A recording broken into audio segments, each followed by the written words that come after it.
Hi, நம்ம ஸ்டாஃப்னஸ் எல்லாருமே Saudi Arabia வரதுக்கு முன்னாடி இந்தியாவில் வந்து எக்ஸாம் எழுதிட்டு வந்துருங்க. அதான் ஈஸியாக இருக்கும். நான் நிறைய வீடியோவில் சொல்லிட்டேன்.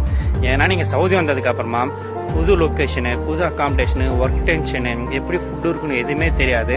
அப்புறம் 1 இயர்க்குள்ளே 3 அட்டம்ப்ட் தான். அதுக்குள்ளே நம்ம கிளியர் பண்ண அது மட்டும் தான் மைண்டில் ஓடிட்டு இருக்கோம். ஃப்ரீயாக நம்மளால் படிக்க முடியாது. இப்போ நான் தமிழ்நாட்டில் இருந்தேன்னா பெங்களூர் போய் எக்ஸாம் எழுதும் போதே அங்கே இருக்கவங்களுக்கு தமிழ் தெரியாது. ஸோ நம்ம கன்னடா தெரிஞ்சால் இல்லை இங்கிலீஷ் தெரிஞ்சால் அதை பேசி சமாளிச்சிக்கலாம். சவுதி அரேபியாவுக்கு வந்தால் எல்லாமே டிஃப்ரெண்ட்டாக இருக்கும். உங்களால் ஃப்ரீயாக படிக்க முடியாது. ஸோ நீங்கள் தமிழ்நாட்டில் எக்ஸாம் எழுதுனா உங்கள் மைண்ட் வந்து ஃப்ரீயாக எக்ஸாம் எழுதிட்டு நம்ம ஈஸியாக சவுதி அரேபியா வந்து கொஞ்சம் ஜாலியாக ஃப்ரீயாக இருக்கலாம். இல்லை நம்ம எக்ஸாம் எழுதாது வந்து அங்கே அப்படியே ஒரே டென்ஷனாக தான் இருக்கும். ஐயோ எக்ஸாம் பாஸ் பண்ண அப்படின்னு சொல்லிட்டு நீங்கள் வந்து சவுதி அரேபியா வந்துட்டீங்க, எக்ஸாம் பாஸ் பண்ண சவுதி அரேபியாவுக்கு வந்துட்டீங்க. இங்கே வந்து எப்படி படிக்கிறது, என்ன கோச்சிங் கிளாஸ் ஜாயின் பண்ணுறதுன்னு தெரியலன்னா நீங்கள் கவலைப்படாதீங்க. நான் வந்து புதுசாக ஒரு டெலிகிராம் சேனல் ஓப்பன் பண்ணியிருக்கேன். அந்த சேனலில் வந்து நான் படித்த மெட்டீரியல் என் ஃப்ரெண்ட்ஸுக்கிட்ட நிறைய பேர்கிட்ட கேட்டு எல்லா கல்ஃப் கண்ட்ரிக்கும் மொத்தமாக நான் பிடிஎஃபாக ஒரு செப்பரேட் பிடிஎஃபாக அந்த டெலிகிராம் சேனல் அட்டாச் பண்ணியிருக்கேன்.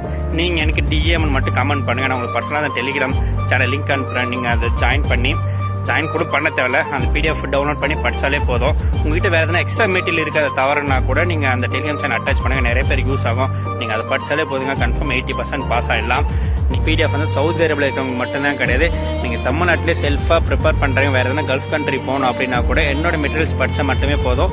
நீங்கள் கன்ஃபார்ம் 80% பாஸ் ஆகிடலாங்க. எனக்காக நீங்கள் பண்ண வேண்டியது ஒன்றே ஒன்று தான். நீங்கள் நர்சஸாக இருக்கீங்க அப்படின்னா சேனலை ஃபாலோ பண்ணிங்க. உங்கள் நர்சஸ் ஃப்ரெண்ட்ஸுக்கும் நீங்கள் வந்து ஷேர் பண்ணுங்கள். உங்களுக்கு வேறு எதனா டவுட் இருக்குது, சவுதி அரேபியாவுக்கு எதனா ப்ராசஸ் வேணும், இல்லை வேறு எதனா தெரியல அப்படின்னா நீங்கள் கீழே கமெண்ட்டில் சொல்லுங்கள். நான் உங்களுக்கு வந்து நெக்ஸ்ட் வீடியோவில் அது ஃபுல்லாக உங்களுக்கு எக்ஸ்பிளைன் பண்ணி தரேன். இதோட இந்த முடியலாம். நெக்ஸ்ட் வீடியோவில் பார்க்கலாம். பாய்.